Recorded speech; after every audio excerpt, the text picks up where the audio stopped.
ఎందుకు ముక్కలయ్యింది? ఎందుకు? అప్పటి వరకు ఆ బలిపీఠం మీద దహన బలులు జరుగుతూ ఉండేవి, బలులు ఆగిపోయినాయి.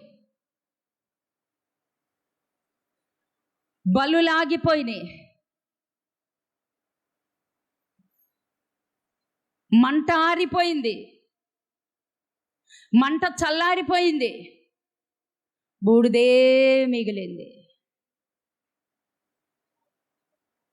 ఇక్కడ అనేక మంది జీవితాలు అలా ఉన్నాయి.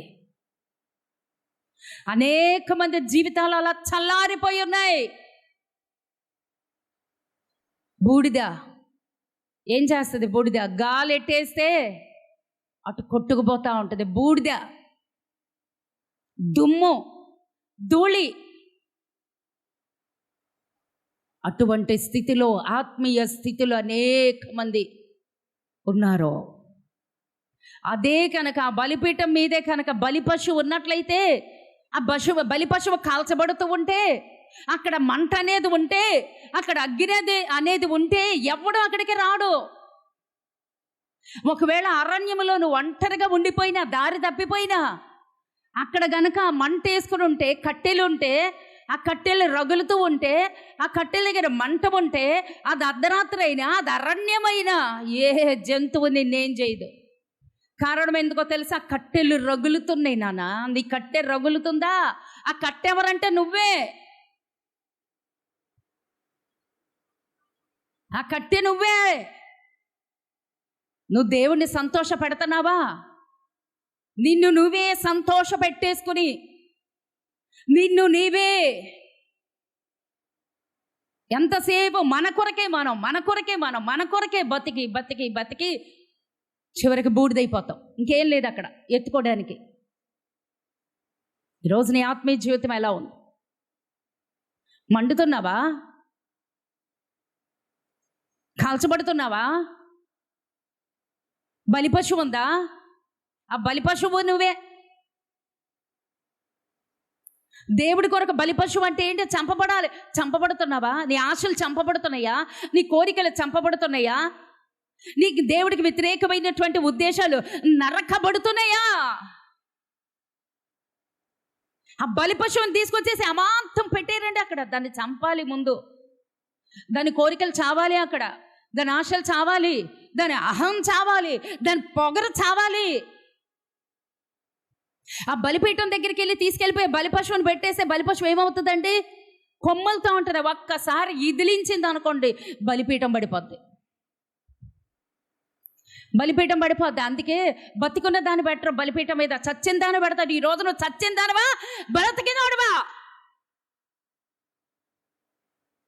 నీ పాపం బతికుందా, చచ్చిందా?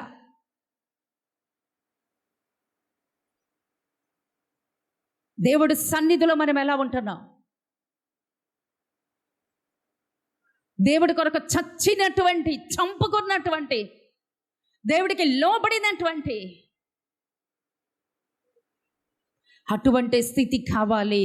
ఆ స్థితి లేదు కాబట్టే పాడద్రోయగలిగాడు వాడు.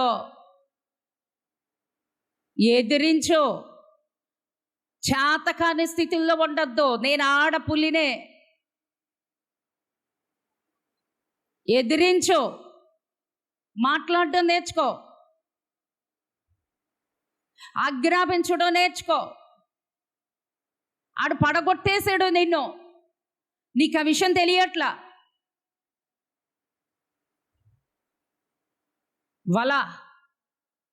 అసలు ఈ ఉపవాసాలు ఎందుకు స్టార్ట్ అయినాయి?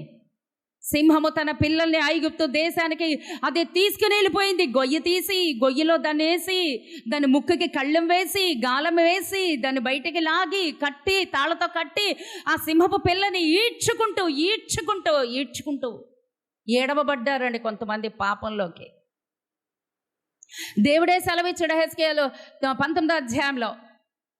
ఏడవబడ్డారు. వాళ్ళు పులి పిల్లలే, కుక్క పిల్లలు కాదు, పిల్లి పిల్లలు కాదు, పులి పిల్లలే. లోకాశ ఏం కాలం, దురాశ ఏం కాలం, ధనమాశ ఏం కాలం, శరీరాశ ఏం కాలం, నేత్రాశ ఏం కాలం, జీవపటాంబం. ఆ గాల లేసి ఏసి లాక్కుని ఐగుప్తు అంటే ఏంటి? లోకం, పాపం, సమస్త దుర్నీతి, సమస్త దరిద్రం. చివరికి వాళ్ళు బ్రతకది. అక్కడ పట్టుబడిపోయింది. కానీ మిగిలి ఉన్న పిల్లల్ని తన ఆశ భంగము కానేరదని మరలా తన బిడ్డలు ఎలా చేసిందంటే కొదమ సింహాల్లాగా పెంచింది. నువ్వు చేయాల్సింది అది అన్నాడు దేవుడు. గర్జించటం నేర్పించు. గర్జన దేనికి సాదృశ్యం? అరవడం, కేకలేయడమా, నోటికొచ్చినట్టు మాట్లాడడమా, పెద్ద చిన్న లేకుండా. దేవుడు సన్నిధిలో గర్జించటం అంటే శత్రువు దగ్గర నీ ప్రార్థన ఎలా ఉంటే తోక ముడుచుకుంటే నువ్వు కుక్క పిల్లవే, పంజా ఇప్పితే నువ్వు పులి పిల్లవే. తోక ముడుచుకుంటావా, పంజా విసురుతావా? నీ శరీరాన్ని ఆడెందుకు ముట్టుకుంటున్నాడు? నేను సవాల్ చేసి చెప్తున్నాను, పులిపీఠం దగ్గర చెప్తున్నాను, నీ శరీరాన్ని సరదాగా కూడా ఇంకొకటి తాకడానికి వీల్లేదు. అలవాటు ప్రకారంగా కూడా వాడు నిన్ను కన్నెత్తి చూడడానికి వీల్లేదు. అబ్రహాము భార్య అయినటువంటి శారమ్మని అబీమెలెకు రాజు పట్టుకెళ్తే రాత్రంతా ఏడుస్తున్నాడు. అయ్యా, నాకెవ్వరు తోడలేరు ఇక్కడ యుద్ధం చేయడానికి, నేను ఒంటరివాడిని అయిపోయానయ్యా, నా భార్య పరస్త్రీ పరపురుషుడి దగ్గరికి వెళ్ళిపోయింది, నేనేమీ చేయలేను, నేను సహాయుణ్ణి. మొర్ర పెడతంటే దేవుడు ఎంటర్ అయ్యాడు. నువ్వు మొర్రబెడితే దేవుడు ఎంటర్ అవుడా? దేవుడు రాడా నీ జీవితంలోకి రావటం లేదు దేవుడు అంటే నువ్వు మొర్రబెట్టట్లేదు. వ్యక్తిగతంగా మొరబెట్టు, పక్కన వాళ్ళు కూడా చెప్పద్దు, పక్క మనిషి మీద కూడా నువ్వు ఆధారపడద్దు. నేను దేవుడు అంతే, పని అయిపోద్ది. మధ్యలో ఇంకొకరు వచ్చారా, పని అవ్వదు. గిజగిజలాడిపోవటమే నువ్వు దేవుడు అంతే. అబ్రహాం మొరపెట్టాడు, రాజు దగ్గరికి దేవుడు వెళ్ళాడు. ఆమె ఎవరు అనుకుంటున్నావు? సెంటు కొట్టుకుంటున్నావు? ఆమె ఎవరు అనుకుంటున్నావు? తయారైపోతున్నా ఏంటి ఆలోచనలో? నీ కంటికి కనిపించిందంతా తీసేసుకుంటావా? నువ్వు రాజు అయితే, నువ్వు అధికారి అయితే, నువ్వు మగోడు అయితే నాకేంటి? ఆమె ఎవరో తెలుసా? ఆమె భర్త ఒక ప్రవక్త. ముట్టడానికి వెళ్ళేది. ముట్టావా ఈ రాత్రి సస్తావు నువ్వు. కనీసం ముట్టడానికి వెళ్ళినా ఒప్పుకొని అన్నాడు. అలా ఉండాలి నీ రోషం, అలా ఉండాలి నీ ప్రార్థన. చూస్తే చావాలి, నిన్ను ముట్టుకోవటానికి వాళ్ళు చావాలి, చచ్చేంత భయంతో చావాలో. ఎందుకు బ్రతకటం? పక్కనోడొచ్చి నిన్ను ముట్టాడు అంటే నీవేదో ఉందక్కడ. ముట్టడానికి కూడా నేను ఒప్పుకోనండి. కన్నెత్తి చూడటానికి, వేరే రకంగా చూడటానికి కూడా నువ్వు దేవుడి బిడ్డవి, ప్రత్యేకించబడ్డావు, ప్రతిష్ఠించబడ్డావు. రోషంగా ఉండాలి. వెళ్ళాడు అబ్రహాం, ప్రార్థన చేశాడు. భార్యని, ఒక స్త్రీని ఆ పురుషుడు ముట్టలేకపోయాడు. మొత్తం అన్ని లాంఛనాలతో పంపించేశాడు. నీ ప్రార్థనకు అంత శక్తి ఉంది తెలుసా నీకు? ఎందుకు అందరి మీద ఆధారపడుతున్నావు? దేవుడి కన్నా గొప్పవాళ్ళ వాళ్ళు. మోషే కంటే నేను గొప్పవాడని అంటున్నాడు దేవుడు. సొలొమోను కంటే జ్ఞానవంతుడని అంటున్నాడు దేవుడు. ఏలియా కన్నా నేను గొప్పవాడదనా? గొప్పవాడిని వదిలేసుకొని బక్క చిక్కిన వాళ్ళ మీద ఎందుకు ఆధారపడతావు? బలవంతుడు అన్నాడు, నువ్వు మొర్రపెట్టు, నేను వింటా. మొర్ర పెట్టాలి, మండుతూ ఉండాలి. ఈ రోజు నుంచి బూడిదగా ఉండటానికి మాత్రం నేను ఒప్పుకొని చెప్తున్నాను. బూడిదగా ఉన్నావా, ఎగిరిపోతావు, ఆయుష్ ఎగిరిపోద్ది. బూడిద వేషాలు కనుక మనం వేసామంటే దేవుడు ఒక్కసారి ఊదేయడానికి సిద్ధంగా ఉన్నాడు దేవుడు.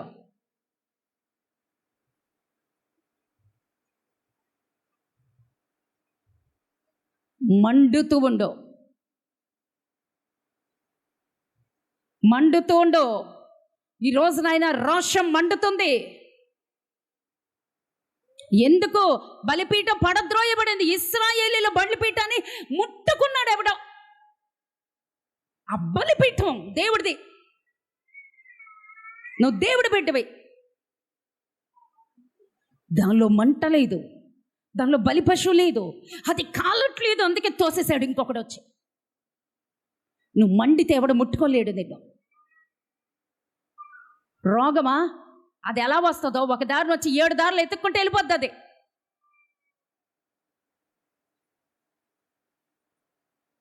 బలిపీఠం మండాలి. ఆడు తోసాడు అంటే ఆడి బలం ఎక్కువ ఉంది, నీ బలం తక్కువ ఉంది. దేవుడు సన్నిధి అంటే గజ గజ గజ గజ వణుకుతూ ఉండాలండి. పడద్రోయబడినటువంటి బలిపీఠాలు ఈ రోజున కట్టబడుతున్నాయి యేసు నామములో. హల్లెలూయా. ఈ రోజున తప్పులు ఒప్పుకోవాలి, ప్రతిష్టత కలిగి జీవించాలి. క్రైస్తత్వాన్ని అల్లాటప్పగా, ఆషామాషిగా, సరదాగా, సరసోక్తులతో తీసుకున్నావా బూడిదైపోతావు. దేవుడు ఊదేస్తానంటున్నాడు, ఎగిరిపోతావు. మండుతూ ఉండు, మండుచున్న కట్టెలాగా ఉండు. ఆ బలిపీఠం మీద పెట్టబడినటువంటి బలి పశువుగా ఉండు, వధకు సిద్ధమైనటువంటి బలిపీఠంగా ఉండు. దేవుడు అంటే భయం ఉండాలి, దేవుడు అంటే భక్తి ఉండాలి. నీకు ఇవ్వబడినటువంటి ఆ తలాంతు, నీకు ఇవ్వబడిన ఆయుష్ దేవుడి కొరకు వాడబడుతుంది. ఏదో వచ్చేసేసి రా ప్రభు వచ్చే కూర్చో అంటే ఆయన ఏమైనా పసిపిల్లుడా వచ్చేసి కూర్చోడపడానికి? నీలో ప్రతిష్టత ఏది?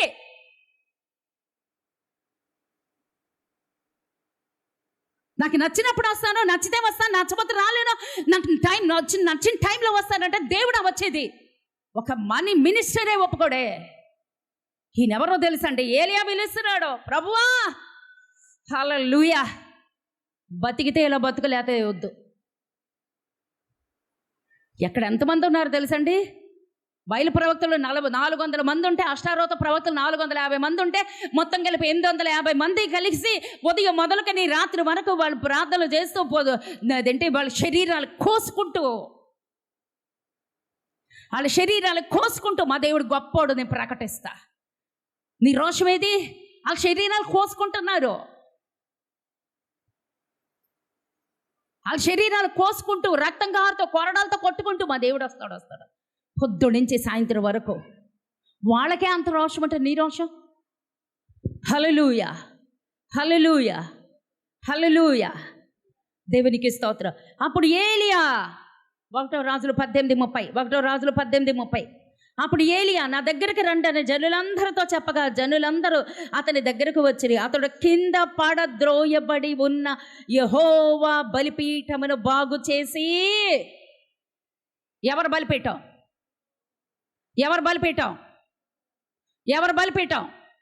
యెహోవా బలిపీఠం పడద్రోయబడి ఉండటం ఏంటి? నీది నాది కాదు కదా పడేయడానికి. నువ్వెవరివి? నీ సొత్తువు కావు, నువ్వు విలువ పెట్టి కొనబడినటువంటి వ్యక్తివి.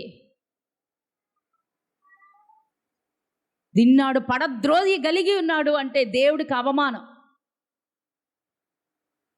ఈ రోజున నీ రోషం పెరగబోతుంది, పెరగాలి. చచ్చిన స్థితిలో ఉండద్దు. యెహోవా బలిపీఠం పడద్రోయబడి ఉందంట. దేవుడు బలిపీఠాలు పడద్రోయడం ఏంటి నాకు అర్థం కాదు. దేవుడు బలిపీఠం మీద ఎప్పుడు నిత్యమో అగ్గిని మండుచూ ఉండేవాళ్ళేనో నిర్గమాకాండంలో దేవుడు వాక్యం సెలవిచ్చాడు కదా. నిత్యమో దాని మీద అగ్గిని మండుతూ ఉండవలేను అంటే అగ్గిని మండటం కాదు కదా, వెలగడం కాదు కదా. దాని మీద బలి పశువు లేదు, అది మండాలేదు, బూడిదైపోయింది. అంతేకాదు ఆ బలిపీఠం ఉండాల్సిన స్థలంలో ఉండకుండా పడింది. కారణం నువ్వే. అప్పుడు దాకా ఎందుకు ఒప్పుకున్నావు? ఆరిపోయేదాకా ఎందుకు ఒప్పుకున్నావు? నిన్ను ముట్టుకుంటుంటే తెలియట్లేదా? నీ దగ్గరికి వచ్చింది ఎవడో తెలియట్లేదా? ఆ మంట తెలియట్లేదా? బలిపీఠం పడద్రోయబడేంత వరకు ఎందుకు ఒప్పుకున్నావు? బలిపీఠాలు పడద్రోయబడి ఉన్నాయి ఇక్కడ చాలా మందివి. ప్రార్థన లేదు, వాక్యం లేదు, భయం లేదు, భక్తి లేదు, లోకానుసారమైన జీవితం. ఒక రోజున ఆ బూడిద వేస్ట్ అనుకునే దేవుడు ఊదేస్తాడు, అయిపోయింది. అప్పటి వరకు ఉంటావా? అప్పటి వరకు ఇలాగే సమర్థించుకుంటావా? ఈ రోజున పడినటువంటి బలిపీఠాలు కట్టబడాలి. ఏలియా రోషంగా లేచాడు. ఎంతకాలం మీరు ఇలా ఉంటారో? 2 ఆలోచనలతో సతమతం అవుతావు. నా దగ్గర రండి, నా దేవుడు ఎవరో చూపిస్తా అన్నాడు. వెళ్ళాడు. ఆ పడద్రోయబడినటువంటి బలిపీఠాన్ని యాజకుడైనటువంటి ప్రవక్త అయినటువంటి ఏలియా గారు ఆ బలిపీఠాన్ని తిరిగి కడతన్నాడండి. ఈ రోజున నీకు వాక్యం అర్థమైతే ఈరోజే కట్టబడతావు.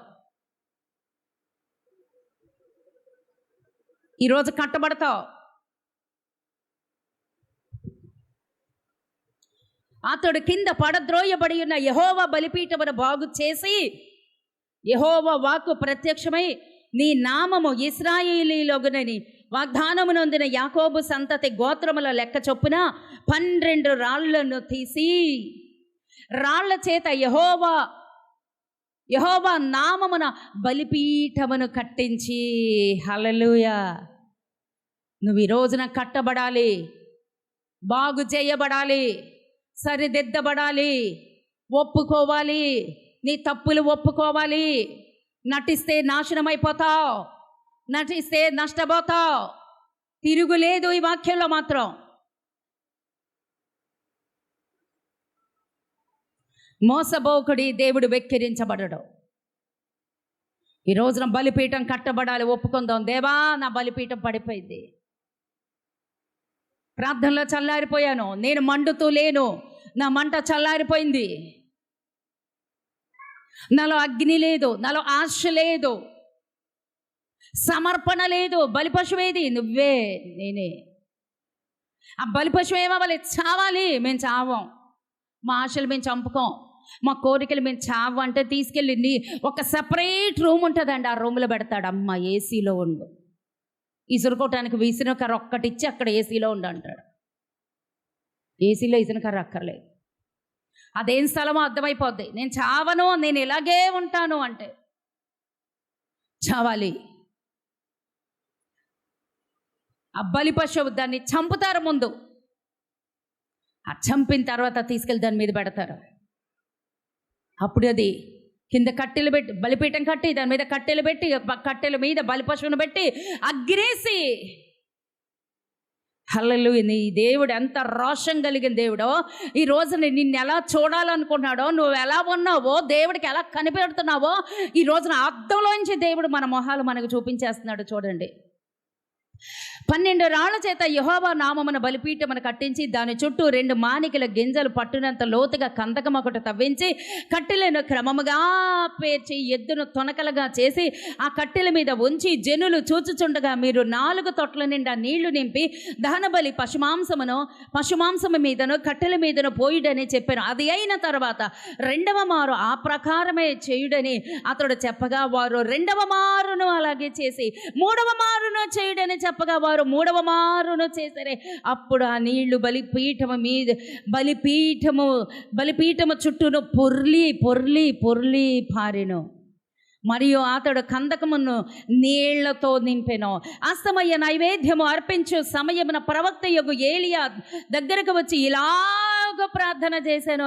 యెహోవా, అబ్రహాము, ఇస్సాకు, ఇశ్రాయేలీల దేవా, ఇశ్రాయేలీల మధ్య నీవు దేవుడివై ఉన్నావనియు, నేను నీ సేవకుడనై ఉన్నాననియు, ఈ కార్యములన్నీ నీ సెలవు చేత చేసేదననియు ఈ దినమున కనపరచుము. యెహోవా, నా ప్రార్థన ఆలకించుము. యెహోవావైన నీవే దేవుడివై ఉన్నాయను, నీవు వారి హృదయములను నీ తట్టు తిరగచేయుదువనియు ఈ జనులు తెలుసుకొనున్నట్లుగా నా ప్రార్థన ఆలకించుము.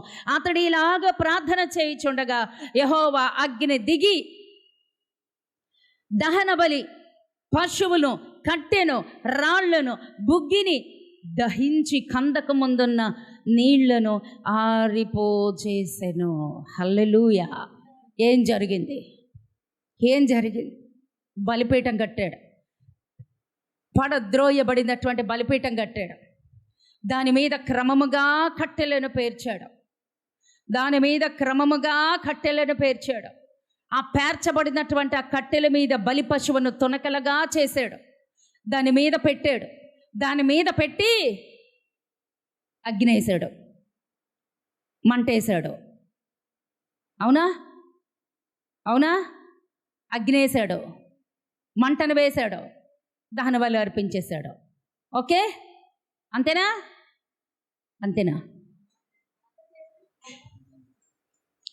బలిపీఠం కట్టాడు, కట్టెలు పేర్చాడు, బలి పశువుని వధించాడు,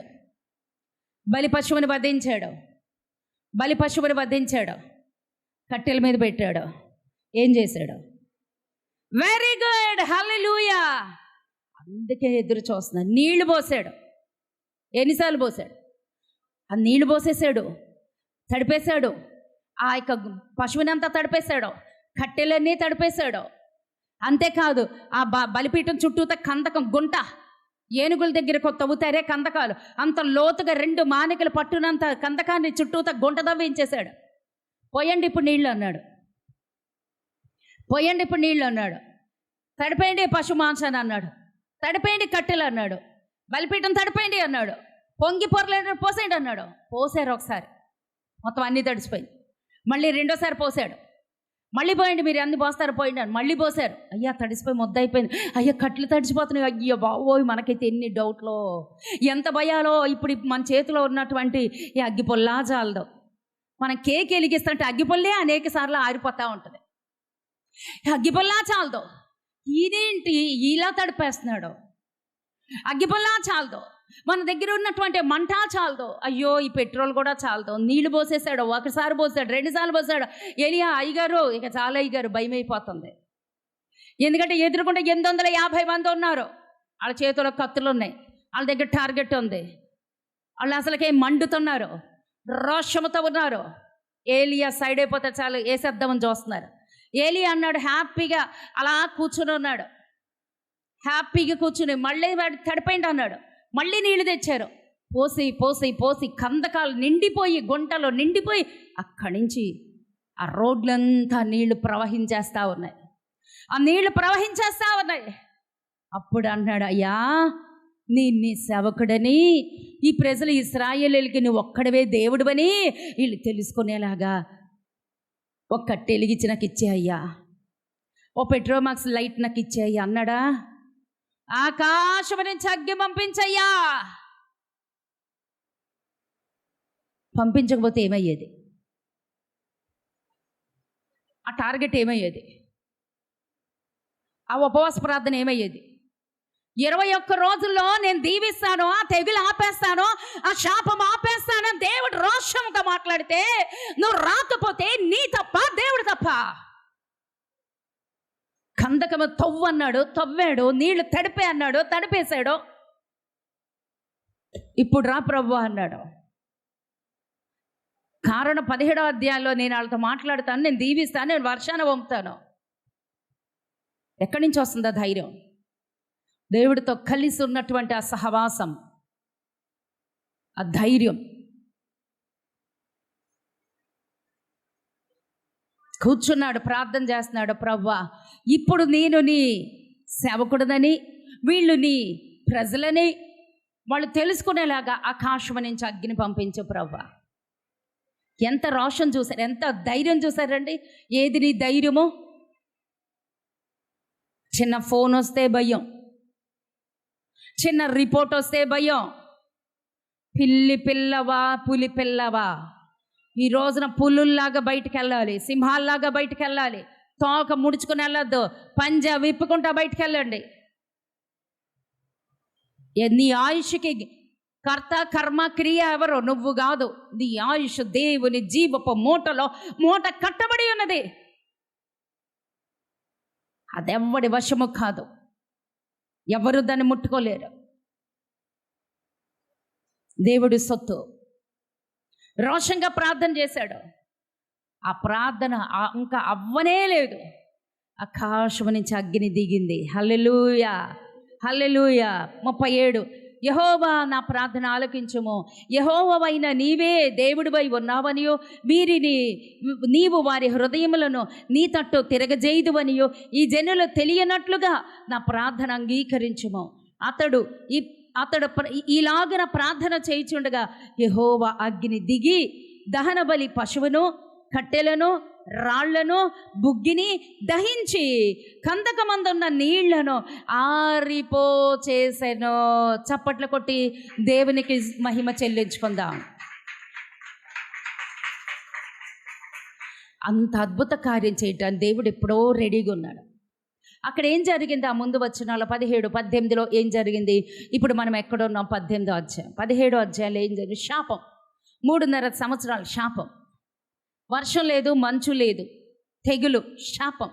మంచు లేదు, శాపం. వర్షం లేదు, శాపం. పొలాలన్నీ ఎండిపోయినాయి, శాపం.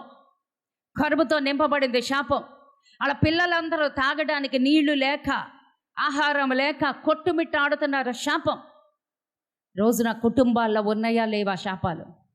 ఆ గలిబిల్లులు ఉన్నాయా లేవా? కారణం ఇశ్రాయేలీలే. 2 మనస్సులతో నిన్నేదేలుబడి చేస్తుంది. 2 మనస్సులు ఉన్నాయా లేవా? ఉన్నాయి. నేనే చెప్తా, ఉన్నాయి. 2 మనస్సులు, 2 తలంపులు. అదే దేవుడి కోపం వచ్చింది. 2 తలంపులు, 2 మనస్సులు, 2 నాలుకలు. 2 నాలుకలు ఎవరికి ఉంటాయి? పాముకుంటాయి. వంకర నడక, వంకర టింకర నడక.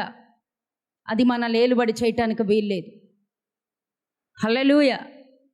వాళ్ళ హృదయాల్ని స్థిరపరచటానికి, వాళ్ళ హృదయాల్ని మరలా దేవుని వైపు తిప్పటానికి ప్రవక్త అయినటువంటి ఏలియా గారితో చెప్పాడు 17వ అధ్యాయంలో, ఏలియా నువ్వు వెళ్ళు, అహాబు దగ్గర నుంచో నేను వర్షాన్ని పంపిస్తా. దేవుడు సవాలు విసిరాడు. నేనెవరినో వారి జీవితాల్లో రుజువు చేసుకోవాలనుకుంటున్నాను, నేను రుజువుపరచుకుంటా వెళ్తాను అన్నాడు. దేవుడు వచ్చాడు. ఇక్కడ 850 మంది వచ్చారు. మా దేవుడు గొప్ప అంటే మా దేవుడు గొప్ప. సరే, మందు మీరే తీసుకొని టైం ఇచ్చేశాడు. అలా టైం అయిపోయింది. ఏలియా వచ్చాడు. పడద్రోయబడిందంటూ, అంటే పడద్రోయబడిన అని ఎందుకు రాశాడు? 3.5 సంవత్సరాల నుంచి యాజకత్వం లేదు, 3.5 సంవత్సరాల నుంచి బలిపీఠం లేదు, 3.5 సంవత్సరాల నుంచి అక్కడ దహన బలు లేవు, ఆగిపోయినాయి. బలి లేదు, మంట లేదు, ఆశ లేదు, నైవేద్యం లేదు, దేవుడికి లోతైనటువంటి దేవుడితో సహవాసం లేదు. వీళ్ళందరూ ఆ రాణి యెజబెల్ ఏం చెప్పింది అది వింటున్నారు అంతే. తిరిగిపోయారు, వాళ్ళ మనసులు తిరిగిపోయాయి, అన్య దేవతల వైపు తిరిగిపోయారు వాళ్ళ హృదయాలను. అందుకే దేవుడు వచ్చాడు, ఏలియాను లేపాడు, పడద్రోయబడిన బలిపీఠాన్ని తిప్పి లేపాడు, తిప్పి కట్టాడు. ఆయన రోషాన్ని ఆయన ఆహ్వానించారు. మండుతున్నటువంటి అగ్ని ఆకాశం నుంచి దిగి వచ్చి ఆ బలి పశువుని కాల్చేసింది, ఆ కట్టెలను కాల్చేసింది, ఆ రాళ్ళు కాల్చేసింది, ఆ కందకంలో ఉన్నటువంటి నీరంతా ఆరిపోజేశాను. నీ జీవితంలో ఇంత చిన్న కార్యం చేయలేడా? నీ జీవితంలో ఇంత కార్యం చేయలేడా? మరి ఏది నీ రోషం? నువ్వు ఎక్కడ పిలుస్తున్నావు దేవుడిని? ఆయన ఏలియా అండి, నేనైతే మామూలు అండి. ఆయన మానవుడే, ఆయన మనిషే. ఆయనకున్నది దేవుడి మీద విశ్వాసం, నీకున్నది మనుషుల మీద విశ్వాసం. నువ్వు దేవుడి రోషాన్ని వాళ్ళు రేపద్దు. అసలే రేగిన హృదయంతో ఉన్నాడు దేవుడు, రేగిన హృదయంతో ఉన్నాడు, ఇంకా రేపద్దు. సంతోషించట్లేదు, ఆ ఇశ్రాయేలును చూసి సంతోషించట్లేదు. వాళ్ళ హృదయాలు వేరే వైపు త్రిప్పబడిపోయినాయి. ఈ రోజున ఇక్కడ కూడా చాలామంది హృదయాలు త్రిప్పబడిపోతున్నాయి లోకంలో. దేవుడి కోపం అందుకే రేపబడుతూ ఉంది. ఆ ప్రార్థన చేసి పడిపోయిన బలిపీఠాలు కట్టగలిగినటువంటి ఆ ప్రవక్త ఏలియా ఆ బలిపీఠాలు కట్టినప్పుడు దేవుడు దిగి వచ్చాడు, ఆయన శక్తిని కనపరిచాడు, ఏలియా ప్రార్థన ఆలకించాడు, అగ్నిని ఆకాశం నుంచి కుమ్మరించాడు. బలి పశువు కాల్చాడు, కట్టెలు కాల్చాడు, ఆ యొక్క రాళ్ళని బుగ్గి చేసేసాడు. బూడిదైపోయినాయి రాళ్ళని బుగ్గి చేశాడు. కందకాల్లో ఉన్నటువంటి నీరంతా ఆరిపోయింది. ఆయన శక్తి కనపరచబడింది. ఇశ్రాయేలీలందరూ యెహోవాయే దేవుడు, యెహోవాయే దేవుడు, హల్లెలూయా, యెహోవాయే దేవుడు, యెహోవాయే దేవుడు. దేవుడిని స్తుతిస్తున్నారు, ఆరాధిస్తున్నారు. అప్పుడు తెలుసుకున్నారు వాళ్ళు. ఏలియా అన్నాడు, ఇక్కడ బయలు ప్రవక్తలు 850 మంది ఉన్నారు. సగం వాళ్ళు, సగం వీళ్ళు. ఎవరు సగం? అష్టారోత ప్రవక్తలు 450, బయలు ప్రవక్తలు 400, మొత్తం 850. ఎవరిని ఒక్కళ్ళు కూడా పోనివద్దు. మొత్తం అందరినీ హతమార్చాడు. కీషోను వాగు రక్తములో పొర్లిందండి. ఈ రోజున దేవునితో మాట్లాడేది ఏంటో తెలుసా? చంపు, శరీర క్రియలో చంపు, ఆ పాపం అనేది చంపు, ఆ విగ్రహం నీ జీవితంలో ఉంది. దేవుడు కన్నా ఎక్కువగా ప్రేమించేదేదో ఉంది, విగ్రహం. ఇశ్రాయేలీలందరూ చేస్తుంది ఏంటి? విగ్రహారాధన. దేవుడు కన్నా ఎక్కువగా ఏదైతే ప్రేమించబడుతుందో అది విగ్రహం. నీ జీవితంలోంచి తీసే అన్నాడు. క్షమించడు ప్రభువా, తీసే కాదు చంపే. ఆ ఆశ, మన ఆశ, పాపపు కోరికలు తీసేయటం కాదు, కొట్టివేయటం కాదు. కొడితే మళ్ళీ వస్తాయి, కొడితే మళ్ళీ చావాలి. చిన్న పావు నేను సామెత ఉంటుంది, ఏం చేయాలంటే పెద్ద కర్రతో కొట్టాలి. కారణం అది మళ్ళీ తిరిగి వస్తుంది, అది చావాలి. దాని తల చిత కొట్టబడాలి, దాని శరీరం చిత కొట్టబడాలి. మరలా దానికి పాలు పోసి పెంచొద్దు, అది విషం కక్కుద్ది. ఆ పాపాన్ని పాలు పోసి పెంచొద్దు. దేవుడు మోపైన దీవెనివ్వడానికి సిద్ధంగా ఉన్నాడు. మోపైన ఆశీర్వాదము. 3.5 సంవత్సరాల నుంచి వర్షం లేదు, మంచు లేదు, చినుకు పడలేదు. ఎప్పుడైతే అవి చంపబడినాయో కారు మేఘములు వచ్చేసినాయి. మోపైన వాన కురిసింది, కారు మేఘాలు వచ్చినాయి. ఆ గుంటలు, లోయలు, చెరువులు అన్నీ ఎండిపోయినాయి. నేల నెర విడిసి ఉన్నది, భూమి నెరలు విడిసి ఉన్నది. ఇశ్రాయేలీల పరిస్థితి అదే. ఆ నెర్రలు విడిచినటువంటి ఆ భూమంతా కూడా ఆ వర్షంలో తడిచినట్లుగా దేవుడు నిన్ను దీవించాలని కోరుకుంటున్నాడు. దేవుడు నిన్ను ఆశీర్వదించాలని కోరుకుంటున్నాడు. ఇవన్నీ జరగాలి అంటే నువ్వు మరలా కట్టబడాలి, నువ్వు మరలా కడగబడాలి, నువ్వు మరలా నింపబడాలి, నువ్వు మరలా మండించబడాలి, నువ్వు మండాలి, నీలో మంట రగలాలి, మండించబడాలి, బలి పశువుగా వధించబడాలి. ఆ బలిపీఠం మీద బలి పశువు ఉన్నంత వరకే మంటండి. అంటే ఆ బలి పశువు నువ్వే. నేను చెయ్యను, నేను చేయలేను, నా వల్ల కాదు. సాకులొద్దు. కాల్చబడటం, ఆ శ్రమలే కాల్చబడటం. ఆ శ్రమ ఉంది కాబట్టి నేను రాను. నువ్వు రాకపోతే చస్తావు. ఆ శ్రమలోనే నువ్వు నమ్మకంగా ఉండు. అదే కాల్చబడే అనుభవం. నిన్నటి దినం దేవుడు నాతో మాట్లాడింది. అదే బలి పశువు కాలటం. ఏమనుకుంటున్నావు? నాకు ఇంత శ్రమ వచ్చింది, నాకు ఇంత అనారోగ్యం వచ్చింది, నాకు ఇంత శోధన వచ్చింది. సాగదీయకో, దాన్ని పెంచి పోషించకో. అక్కడ కాల్చబడుతున్నావు నువ్వు. ఆ బలి పశువు కాల్చబడుతుంది. ఆ నైవేద్యము దేవుడి దగ్గరికి వెళ్తుంది. ఆ నైవేద్యము సువాసనగా దేవుడి దగ్గరికి వెళ్తుంది. అమ్మో నాకొద్దు, అమ్మో నేను రాలేను, అమ్మో నాకు శ్రమలో, అమ్మో నేను రాలేను. అయితే అక్కడే కూర్చుంటే ఏమవుద్ది? ఆరిపోతే ఏమవుద్ది? అసలోడు వస్తాడు, బలవంతుడు. ఆడొస్తే ఏం చేస్తాడు? నీ బలిపీఠం పడగొట్టేస్తాడు. బలిపీఠం పడగొట్టేస్తే ఏమవుతుంది? మంచు ఉండదు, వర్షం ఉండదు, కరువు, పొలాలు ఎండిపోతాయి, పిల్లలు ఏడవడం, ఇంట్లో ఏడడం. ఇది అర్థమయ్యే భాష. వీటన్నిటికీ కారణం నువ్వే, నేనే. మనం మండితే ఎవ్వడు మనల్ని ముట్టుకోడు, ఏది నిన్నేం చెయ్యదు. శాసించు. కట్టు, బలిపీఠం కట్టు. బలిపీఠం కట్టడం అంటే ఏంటి? ప్రార్థనలో బలిపీఠ మీద బలి పశువు ఎవరు? నేనే కదమ్మా. మనమే. ఆ మనము అన్నది ఏం చేయాలి? మనం ఏం చేయాలి? మొక్కలు అయిపోవాలి. ఆ మొక్కలు ఏంటి తెలుసా? నీ సమస్యే, నీ శ్రమే, నీ శోధనే, నీ కన్నీరే, నీ నిందలే, నీ అవమానాలే. దేవునికి స్తోత్రం కలుగును గాక. ఇంతకాలం మనకు అర్థం అవ్వట్లేదండి. అయ్యో ప్రభా, ఈ శోధన పోతే, ఈ అప్పులు పోతే, ఈ అనారోగ్యం పోతే, అప్పుడు నేను వచ్చి గట్టిగా చప్పట్లు కొట్టుకుని నా స్వరమంతా ఎత్తి నీ సాక్ష్యం చెప్పి నేను స్తుతిస్తానంట. కానీ అక్కడ అక్కర్లేదమ్మా.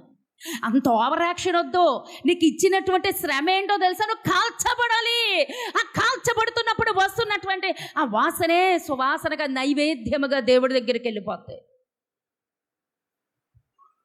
అదే కాల్చబడే అనుభవం. నీ శరీరాన్ని దేవుడికి అలాగా అప్పగించు. ముక్కలుగా కోసి అక్కడ పెట్టాలండి. ఆ ముక్కలుగా మనల్ని మనం కోసేవాడికి ఇచ్చాడు దేవుడు. ఆడే నలగొడుతూ ఉంటాడు చాలాసార్లు. నిందలు, అవమానాలు, కరువు, సమస్యలు, ఇంట్లో వాళ్ళే మనమే తిరగబడిపోతూ ఉంటారు. అవన్నీ ఏంటో తెలుసమ్మా? కాల్చబడుట. అక్కడ నమ్మకంగా ఉండు, ఓడిపోవద్దు. అక్కడే నమ్మకంగా ఉండు. అది ఇచ్చిన దానిలోనే సంతోషంగా దేవుడికి నువ్వు ఇస్తావు కదా, అది నైవేద్యం. నీ దగ్గర నుంచి నైవేద్యం వెళ్ళాలి, సమర్పణ వెళ్ళాలి. బలి పశువుగా కాల్చబడాలి. అప్పుడే నువ్వు మండుతావు. ఆ సమస్య ఉందని కూర్చుడిపోయావా, ఆరిపోతావు నాన్న. మన తెలుగు భాషలో సమస్య వచ్చిందని ఆగిపోతావా, ఆరిపోతావు. చివరికి మిగిలేది బూడిదే. ఆ బూడిదని దేవుడు ఊదేస్తాడు. అర్థమైంది కదా? మనం ఆరకూడదు, దేవుడు ఊదేయకూడదు, మనం మండుతూనే ఉండాలి. అంటే ఆ శ్రమలు అలాగే ఉంటాయి. అక్కడి నుంచి తన్నుకుంటూ బయటికి రావాలి నువ్వు. అది విశ్వాసం, అది నైవేద్యం, అది దేవుడికి నువ్వు ఇచ్చేటువంటి సమర్పణ. నీలో నుంచి అది కోరుకుంటున్నాడు. ఇస్తావా? అయితే కళ్ళు మూసుకుని ప్రార్థన చేద్దాం. స్తోత్రం ప్రభా, స్తోత్రం తండ్రి, వందనాలు ప్రభా, మహాపరిశుద్ధుడా నీకు వందనాలు. ఇదిగో ప్రభా,